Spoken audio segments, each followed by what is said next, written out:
मामा जी आप 4 time same रहे हैं।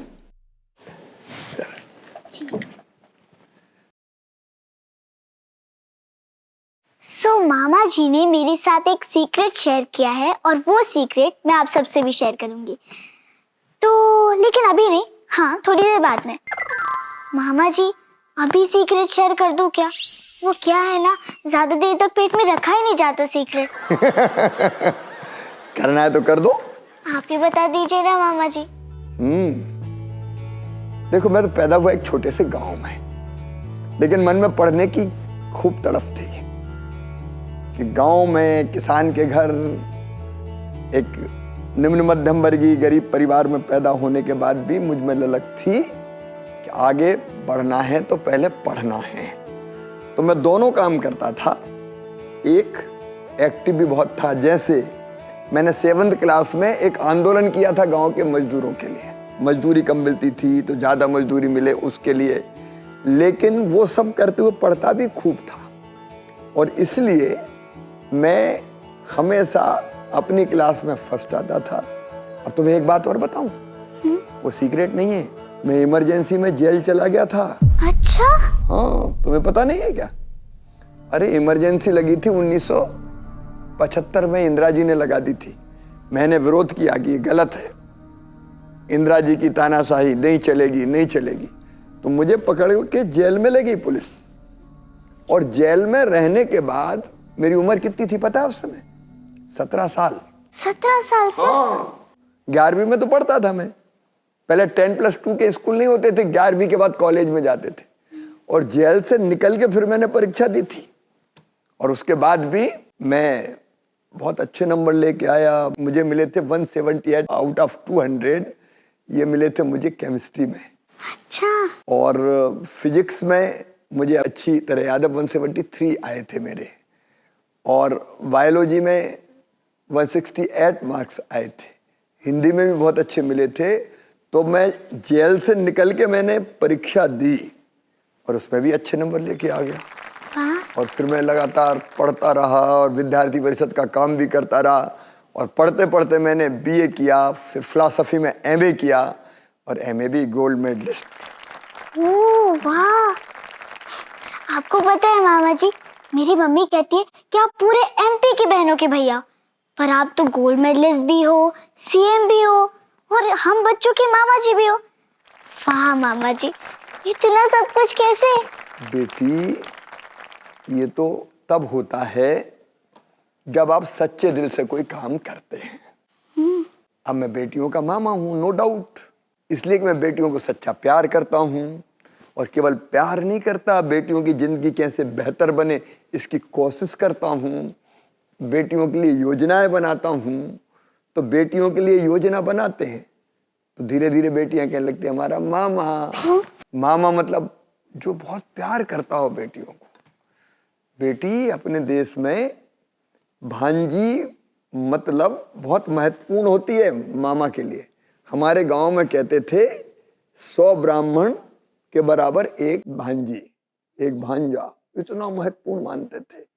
लेकिन ये तब होता है जब आप दिल से प्यार करते हैं और उनके लिए वास्तव में काम करते हैं। तो मैं मामा भी ऐसे बन गया, बेटियों के लिए काम करते करते, और बहनों के लिए काम किया तो मैं भैया भी बन गया। ढंग से पढ़ा तो मैं गोल्ड मेडलिस्ट भी हूँ। ये सब चीजें की जा सकती है, जहाँ चाह होती है वहां राह को निकलना पड़ता है। वाह मामा जी।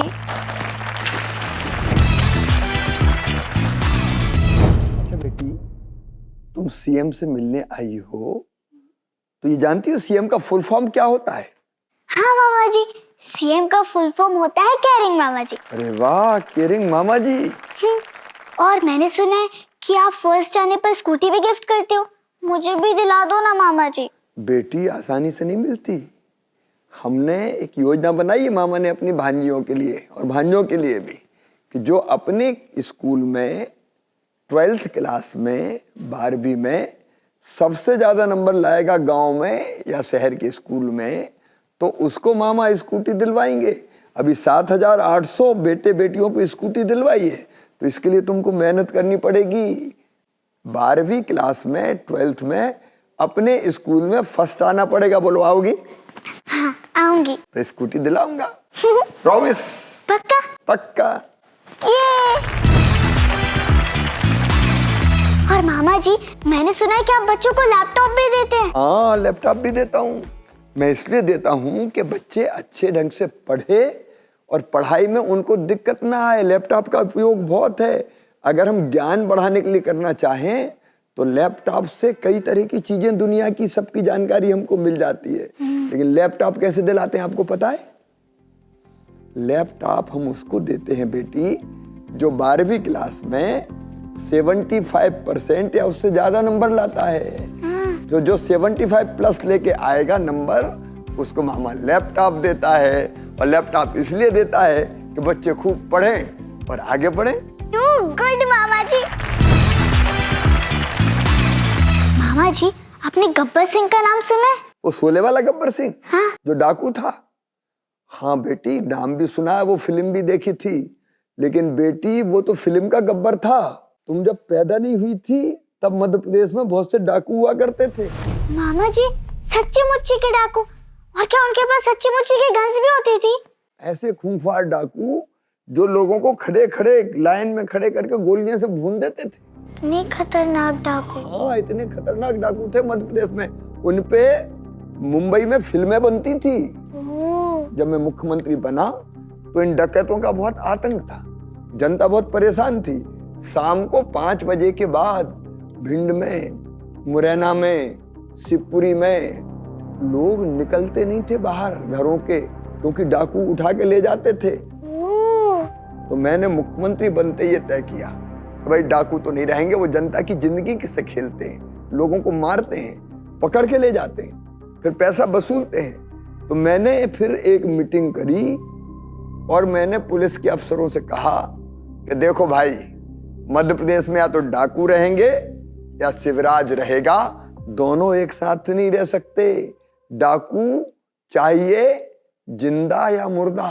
और उसके बाद बेटी, हमारे पुलिस ने सारे डाकू एक एक करके खत्म कर दिए। अब कोई भी डाकू तब से हमने पनपने नहीं दिया। सारे डाकू साफ। कोई डाकुओं का बड़ा गिरोह आज है नहीं, या तो मारे गए या फिर जेलों में चले गए। वाह! तो मामा जी, आपकी कभी स्कूल में खिंचाई हुई थी या पनिशमेंट? मैं शुरू में पढ़ने में थोड़ी लापरवाही करता था, तो पहले जो हमारे गुरुजी रहते थे स्केल से ऐसे मारते थे। देर से अगर आए या उन्हें कोई पाठ दिया और हमने ढंग से नहीं पढ़ा, गुरुजी थे वो खिंचाई करते थे। अच्छा, तो आपकी पिटाई होती थी घर में भी? नहीं, ज्यादा नहीं होती थी, एक बार हुई थी बस। 2 बार हुई थी, 2 बार। 2 बार? हाँ, एक तो मैंने बता दिया, एक बार और जब मैंने वो आंदोलन चलाया था ना मजदूरों का, क्योंकि मजदूर मांग कर रहे थे 2.5 पाई नहीं 5 पाई लेंगे, नहीं तो काम बंद करेंगे। मैंने ही सिखाया था कि आंदोलन करो, मजदूरी बढ़वानी। तो जैसे ही घर के दरवाजे के पास पहुंचे तो चाचा जी ने कहा, आओ मैं बढ़ाता हूँ मजदूरी। तो मजदूर तो भाग गए, मैं पकड़ लिया गया, फिर भी मेरी पिटाई हुई थी। तो आपकी मम्मी भी आपकी खिंचाई करती होगी ना? ना ना ना, मम्मी तो प्यार का सागर थी। माँ, मैं कहता था हमारे यहाँ गांव में माँ को बाई भी बोलते थे प्यार से, जैसे दादी माँ को बोलते थे हमारे यहाँ भाषा में गांव की बहू, और जो माँ होती थी उसको बोलते थे बाई।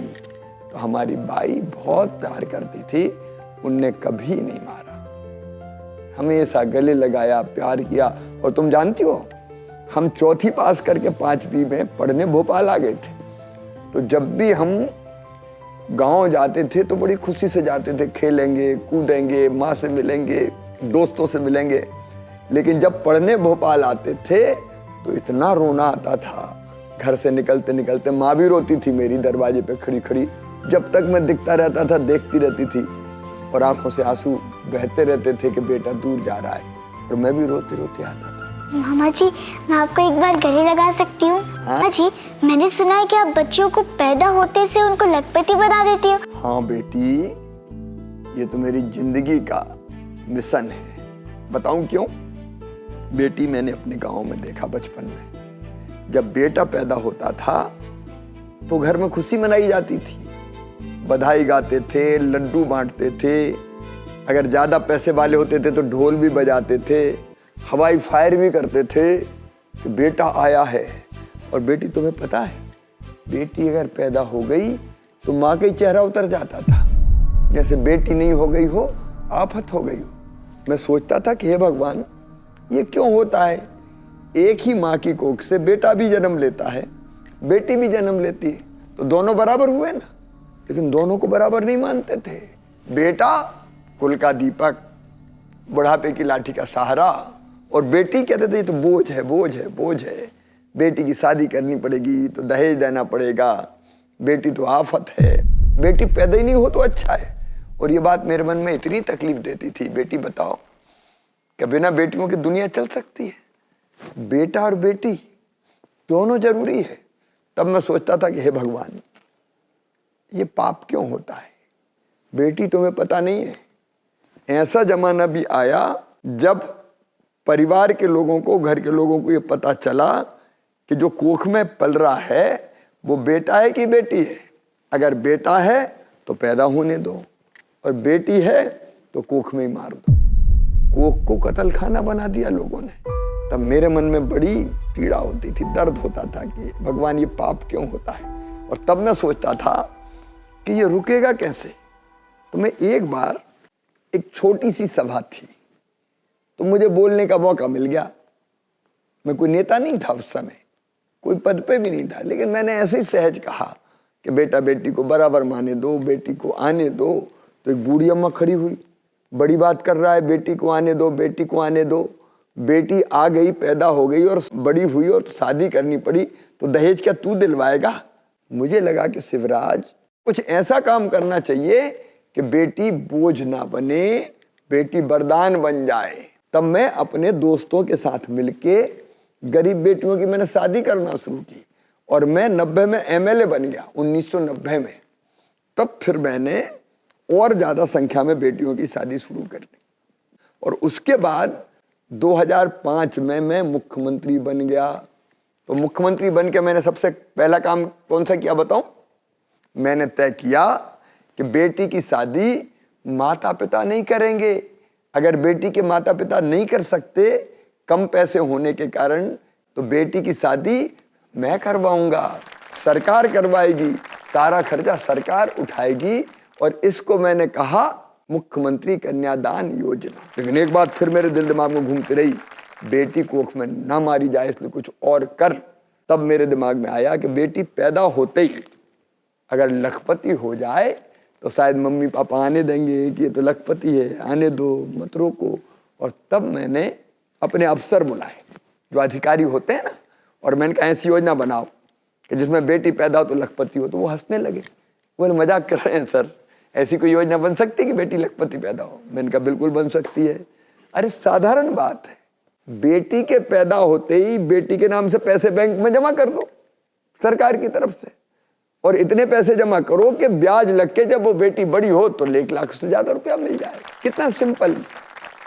और इसलिए हमने तय किया कि बेटी जन्म लेगी तो 30,000 रुपया उसके खाते में डाल देंगे, माता पिता को दे देंगे, बचत पत्र। और उसको जोड़ दिया पढ़ाई से। मेरी बेटी मैंने 5वीं पास करके 6वीं में जाए तो 2,000, 8वीं पास करके 9वीं में जाए तो 4,000, फिर 10वीं पास करके 11वीं में जाए तो 6,000, फिर 12वीं में जाए तो फिर 6,000, फिर कॉलेज में जाए तो 12,500, फिर कॉलेज पास आउट करें तो 12,500।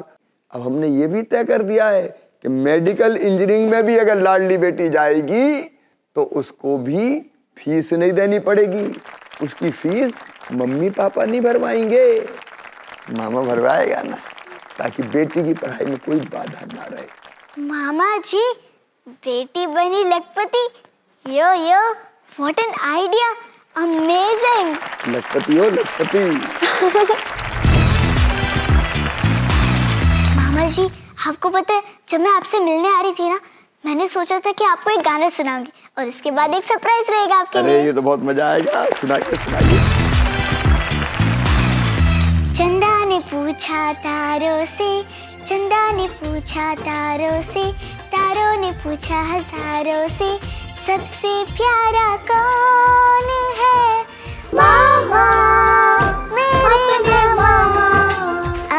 सरप्राइज ये है कि आपको भी मेरे लिए गाना गाना पड़ेगा। पहले तो इस अच्छे गाने के लिए आपको गले लगाना चाहता हूँ। बहुत अच्छी हो। थैंक यू मामा जी। अब आप भी गाइए ना। गाना है? हाँ। मेरा गला तो फटा बांस हो रहा है भाषण दे दे के। पर मुझे आपका गाना सुनना है और मैंने टीवी पर देखा है कि आप बहुत अच्छा गाते हो। अच्छा तो चलो एक सुना देते हैं, उठ के मत भग जाना। नहीं नहीं। मेरे घर आई एक नन्ही परी, मेरे घर आई एक नन्ही परी, चांदनी के हंसी रथ पर सवार, मेरे घर आई एक नन्ही परी, हो मेरे घर आई एक नन्ही परी। वाह मामा जी, क्या गाना सुना है। इस बात पे एक और है।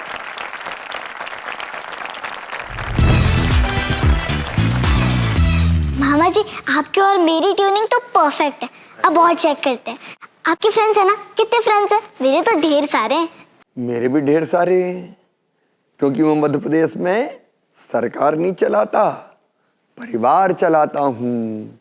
सारे बच्चे मेरे फ्रेंड्स हैं, सारे नौजवान मेरे दोस्त हैं, सारे भाई भी मेरे दोस्त हैं। जितने भी मेरी हम उम्र है वो सब मेरे दोस्त है। तो मैं तो प्यार करता हूँ और प्यार पाता हूँ। मेरा दुश्मन कोई नहीं, सब दोस्त ही दोस्त है। और आपकी फेवरेट मूवी कौन सी है? बहुत कम देख पाता हूँ, लेकिन पहले मैंने देखी थी एक पिक्चर परिचय, बहुत अच्छी लगी थी मुझे। और उसके बाद एक फिल्म और देखी मैंने, जंजीर, और फिर शोले, और फिर अमिताभ बच्चन जी की दीवार।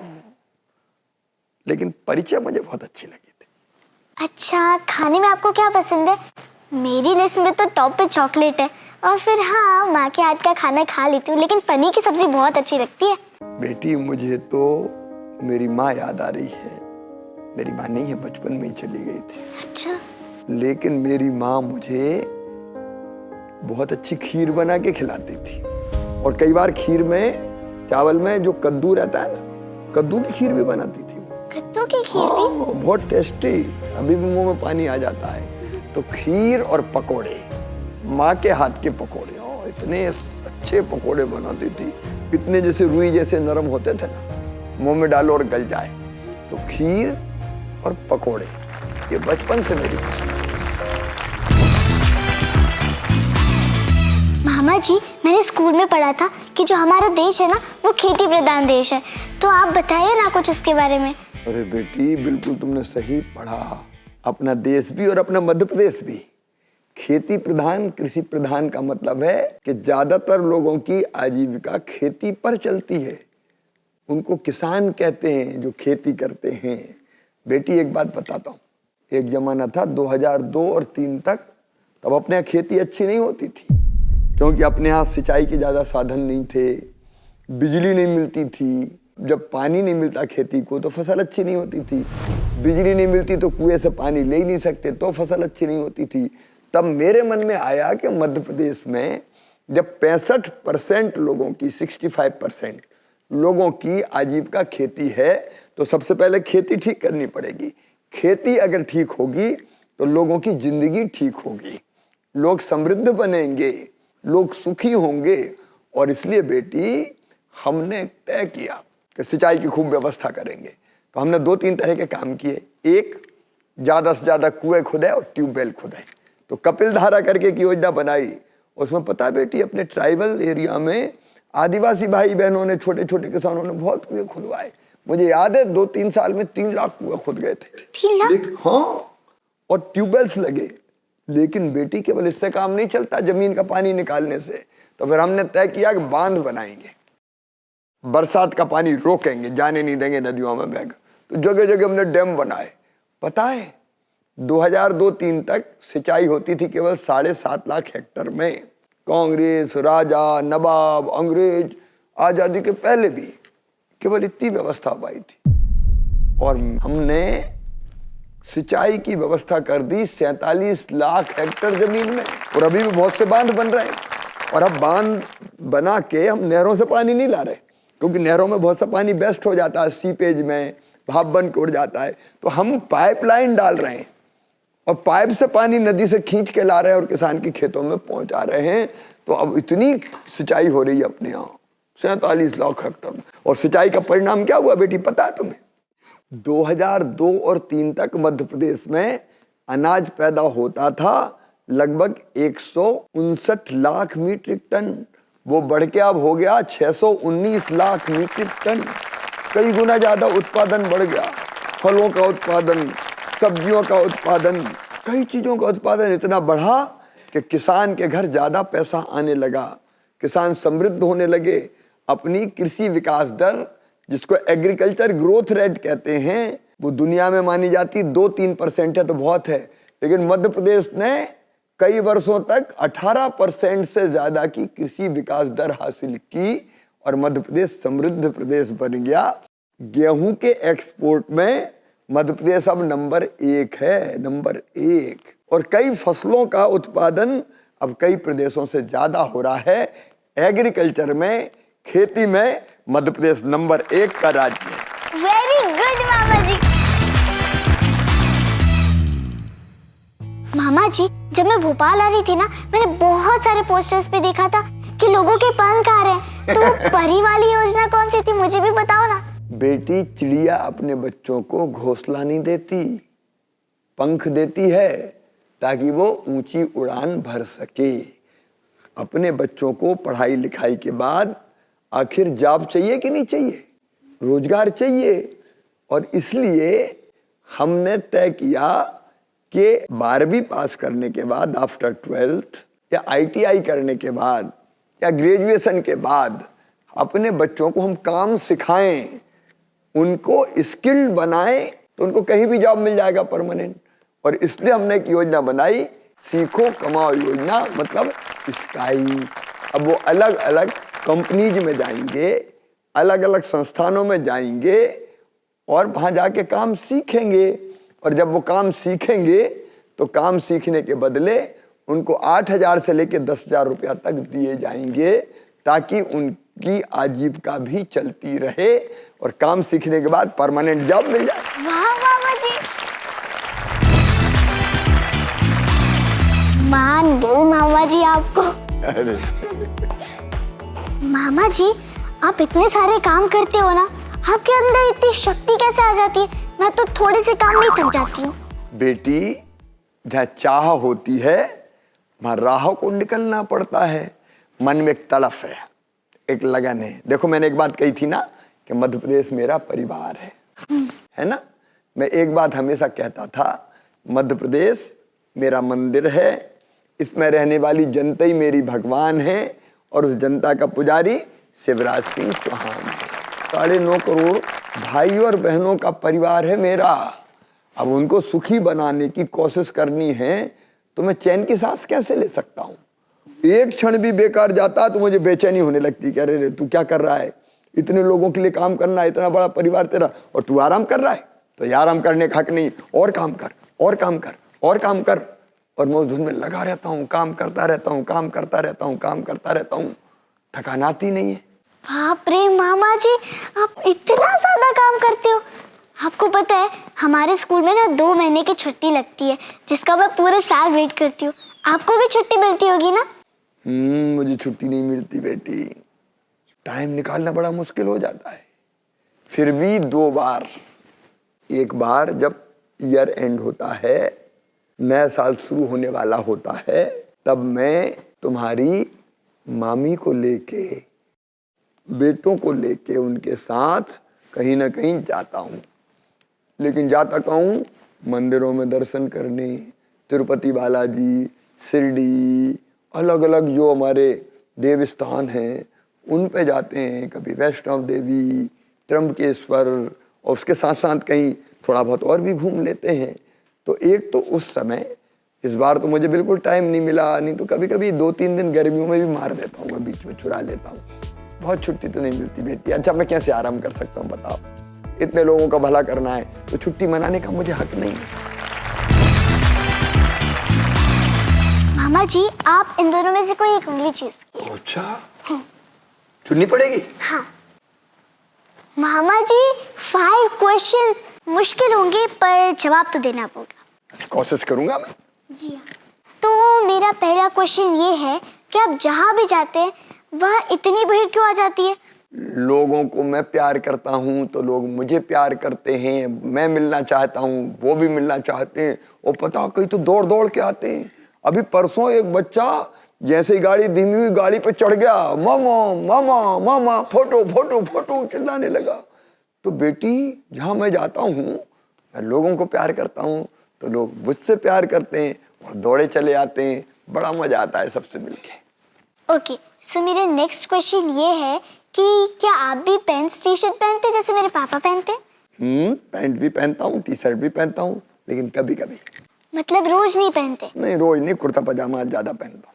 तो मेरी आपसे एक रिक्वेस्ट है कि आप मेरे स्कूल आ सकते हैं? अरे क्यों नहीं आ सकता, जरूर आऊंगा। सच्ची? हाँ सच्ची आऊंगा। मामा जी, जब आप मेरे स्कूल आओगे ना तब आपको दिखेगा कि मैं अपने स्कूल में सबसे ज्यादा लाडली हूँ। मेरी बेटी, तुम भी मेरी लाडली हो, सारी बेटियां मेरी लाडली है। और पता है, सारी बहनें भी मेरी लाडली है। और बहनों के लिए मैंने बनाई है लाडली बहना योजना। योजना तुम्हें पता है लाडली बहना क्या है? हमारी गरीब बहनें, निम्न मध्यम वर्गीय परिवार की बहनें कई बार अपनी जरूरत पूरी करने के लिए परेशान होती थी। बेटा बेटी को कोई चीज दिलाना है, किताब दिलाना है, इलाज कराना है, खिलौना दिलाना है, कपड़े दिलाना है, तो उनके पास कई बार पैसे नहीं होते थे। तो मन में तकलीफ होती थी कि मैं अपने बच्चों की जरूरत पूरी कैसे करूं। और तब मेरे मन में भाव आया कि कोई ऐसी योजना बना शिवराज कि कोई भी बहन मजबूर ना रहे, किसी भी बहन को अपने हाथ छोटी मोटी जरूरतों के लिए किसी के सामने फैलाना ना पड़े। और इसलिए मैंने तय किया कि जितनी भी मेरी ऐसी लाडली बहनाएं हैं उनके खाते में 1000 रुपया हर महीने डालूंगा। 1000 रुपया सीधे अकाउंट में। और तुम्हें पता है, फरवरी में मेरे मन में ये विचार आया और जून में मैंने इंप्लीमेंट कर दिया। 1,25,00,000 बहनों का रजिस्ट्रेशन हुआ। कितनी बहनें मेरी पता है? 1,25,00,000 का पहले रजिस्ट्रेशन हो गया और अभी 5-6-7 लाख का और हो गया। और भी कुछ बहनें कह रही रह गई, तो उनको भी जोड़ूंगा। और इन सब बहनों के खाते में 1000 रुपया महीना डालते हैं। तो तुम्हें पता हर महीने कितने पैसे डालने पड़ते हैं? हर महीने 1200 करोड़ रुपया से ज्यादा बहनों के खाते में डालता हूं। और बाद में बढ़ाने भी वाला हूं, 1000 नहीं, अब 1250 कर रहा हूं, बाद में 1500 भी और 3000 तक ले जाऊंगा। लेकिन इससे क्या फायदा हुआ पता है?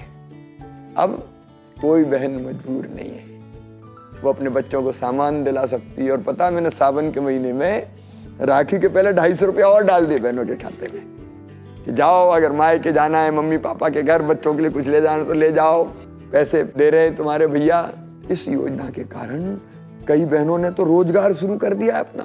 अभी मैं गया था झाबुआ, तो एक बहन आई दौड़ के और मेरे सर पे हाथ फेरा, मेरे गालों पे हाथ फेरा, मेरा भाई मेरा भाई। और फिर उसने बताया कि मैं ये हाथ ठेला में ये केला बेच रही हूँ, सब्जी बेच रही हूँ, जो 1000 रुपया तुमने दिया था इकट्ठे हो गए वो 3000। उससे मैंने सामान खरीदा और मेरा काम धंधा चालू हो गया। किसी ने सेकंड हैंड सिलाई की मशीन खरीद ली, तो सिलाई की मशीन से सिलाई करके उसकी आमदनी बढ़ गई और ज्यादा पैसे आने लगे। तो कई बहनों ने काम धंधा भी शुरू कर दिया। ये लाडली बहना अब बहनों को सक्षम बना रही है, सशक्त बना रही है, उनकी जिंदगी बदल रही है। और बहनों की जिंदगी बदलना मेरी जिंदगी का मिशन है बेटी, मेरी जिंदगी का लक्ष्य है। मैं अपनी बहनों की आंखों में आंसू नहीं रहने दूंगा, उनके चेहरे पर मुस्कुराहट लेके आऊंगा। मामा जी, आपको मान गए, आप कितनी हेल्प करते हो लोगों की। इसलिए तो मैं पैदा हुआ हूँ, इसलिए मुख्यमंत्री बना हूँ। अरे अपने लिए तो सब जीते हैं, कीट पतंगे भी जीते हैं, पशु पक्षी भी जीते हैं। अपने लिए जिए तो क्या जिए, तू जी ए दिल जमाने के लिए। मामा जी, अभी ना मेरे एग्जाम्स आ रहे हैं, आपके भी एग्जाम्स होते हैं क्या? हाँ, जब मैं पढ़ता था तब भी एग्जाम होते थे और एग्जाम तो अब भी देता हूँ। जब मैं पढ़ता था तब एग्जाम के पहले मैं कभी घबराता नहीं था। मैं कंसंट्रेट करके पढ़ता था। मुझे एक कहानी याद रहती थी, जैसे गुरु द्रोणाचार्य ने कौरव और पांडवों की परीक्षा ली थी, तो एक पेड़ पे चिड़िया रख दी थी और कहा था जो अपने तीर से चिड़िया की आंख में निशाना मारेगा वो सबसे अच्छा धनुर्धारी होगा। तो उन्हें अलग अलग शिष्यों से पूछा, बताओ तुम्हें क्या दिखाई दे रहा है? तो कोई कहता पेड़ दिखाई दे रहा है, पेड़ की पत्ती दिखाई दे रही है, डाली दिखाई दे रहे हैं, फूल दिखाई दे रही है, चिड़िया दिखाई दे रही है। लेकिन जब अर्जुन से पूछा कि तुम्हें पेड़ दिखाई दे रहा है? नहीं। पेड़ की डालियां दिख रही है? नहीं। फूल और पत्ते दिख रहे हैं? नहीं। चिड़िया दिख रही है? बोले नहीं। तो बोले क्या दिख रहा है? मुझे केवल चिड़िया की आंख दिख रही है और कुछ नहीं दिख रहा। और चिड़िया की आंख पे निशाना लगा के सीधे तीर चिड़िया की आंख में जाके धंस गया। तो इससे मुझे बड़ी प्रेरणा मिली। इसलिए जब मैं पढ़ता था तो इधर उधर दिमाग जाने ही नहीं देता था, कंसंट्रेट करता था कि बस पढ़ना है पढ़ना है पढ़ना है। और बेटी जब मैं एग्जाम देता था तो जब मैं लिखता था तो मुझे पेज नंबर तक मेरे सामने आता जाता था, मैं पलटता था। जब पढ़ते समय पलटता था वैसे ही लगता था मैं कॉपी में लिख रहा हूँ, पेज पलट रहा हूँ, लिखता जा रहा हूँ। तो जब हम कोई चीज एकाग्र चित्त होके करते हैं तो डर नहीं लगता, सफलता मिलती है। लेकिन एक और एग्जाम है बेटी हम लोगों के लिए, और वो एग्जाम है इलेक्शन। हर 5 साल में, कई बार तो बीच में भी लड़ना पड़ता है, तो वो भी एक एग्जाम होता है। लेकिन हम उससे भी डरते नहीं हैं, उसको भी लड़ते हैं और जीतते हैं। मुझे तो एग्जाम से बहुत डर लगता है, लेकिन अब आपने बताया ना, अब मैं भी नहीं डरूंगी। डरना कभी नहीं, जो डर गया वो मर गया। तो डरना तो है ही नहीं। एक बात और बताता हूँ तुम्हें जो मुझे बहुत प्रेरणा देती है। स्वामी विवेकानंद जी को मैं बहुत मानता हूँ, और उनने ऐसे स्पीचेस दिए कि पूरे मुर्दों में भी प्राण फूक दे। वो कुछ पंक्तियां कहते थे जो मैंने पढ़ी है, वो बार बार मेरे दिमाग में घूमती है। तुम मतलब हम लोग, तुम केवल 3.5 हाथ के हारमास के पुतले नहीं हो, तुम अमृत के पुत्र हो, ईश्वर के अंश हो, अमर आनंद के भागी हो और अनंत शक्तियों के भंडार हो। दुनिया में कोई काम ऐसा नहीं कि जो तुम ना कर सको। खुद को जानो, खुद को। मैं भी ये हमेशा सोचता हूं, तुम अमृत के पुत्र हो, ईश्वर के अंश हो, अनंत शक्तियों के भंडार हो। दुनिया में कोई काम ऐसा नहीं कि जो तुम ना कर सको। और मैं शुरू हो जाता हूं। तो अब सारा काम तो मुझसे भी हो जाएगा मतलब? बिल्कुल होंगे। मनुष्य जो चाहे वो कर सकता है, जो जैसा सोचता है और करता है वैसा बन जाता है। बेटी देखो, अपने वैज्ञानिकों ने सोचा कि चंद्रयान को चंद्रमा पे उतारना है, उतार दिया कि नहीं? किसी ने सोचा कि पक्षी कैसे उड़ रहे हैं, अब जैसे पक्षी उड़ रहे हैं वैसे ही इंसानों को उड़ना चाहिए। पहले ये पागलपन लगता होगा, लेकिन लोग पंख लगा लगा के उड़ने की कोशिश की, कई घायल हो गए, परेशान हो गए। लेकिन राइट बंधुओं ने फिर अंततः हवाई जहाज बना दिया, आविष्कार कर लिया। तो सोचा, मेहनत की और हो गया। जो सोचता है, करता है, वो पा लेता है, कर देता है।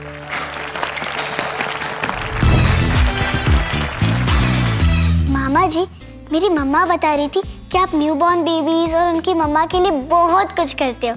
लेकिन मेरी मम्मा बोल रही थी कि मैं आपसे पूछूं कि इसके पीछे भी एक स्टोरी होगी ना, मुझे अपने फ्रेंड्स को बताना है, बताइए ना। बचपन में मैं अपने गांव में देखता था, जो गरीब बहनें होती थी, मजदूरी करना पड़ता था उनको, मजदूरी करने खेतों में जाती थी। और मैं ये देखता था कि कोई ऐसी बहन जो बेटा बेटी को जन्म देने वाली है, तो जन्म देने के 2 दिन पहले तक खेतों में काम करती थी। तब मेरे मन में पीड़ा, दर्द होता था कि इस बहन को तो आराम करने का मौका मिलना चाहिए, लेकिन आराम करने का मौका नहीं मिलता था। और तुम्हें पता है, बेटा बेटी को जन्म देने के बाद भी 8 दिन भी आराम नहीं करती थी, क्योंकि फिर से मजदूरी करने जाना है ताकि घर चूल्हा जल सके। एक फटी साड़ी का टुकड़ा अपने माथे पे बांधती थी, अपने बच्चे को या तो घर पे छोड़ देती थी या खेत जहाँ काम करती थी उसकी मेड़ पर रख देती थी। बच्चा रोता था तो उसको दूध भी नहीं पिला पाती थी और दिन दिन भर मजदूरी करती थी। तब मेरे मन में तकलीफ होती थी और मैं फिर वही कहता था कि हे भगवान, बेटा बेटी को जन्म देने के पहले और बाद में इस बहन को भी आराम करने का मौका नहीं मिलेगा क्या? अगर किसी बड़े परिवार, अमीर परिवार की बहन होती तो कितना ध्यान रखते हैं, चेकअप कराते हैं, जांच कराते हैं, अच्छा खाओ, ये खाओ, वो खाओ, लेकिन इस गरीब बहन को कब मिलेगा? मुख्यमंत्री बनने के बाद मैंने तय किया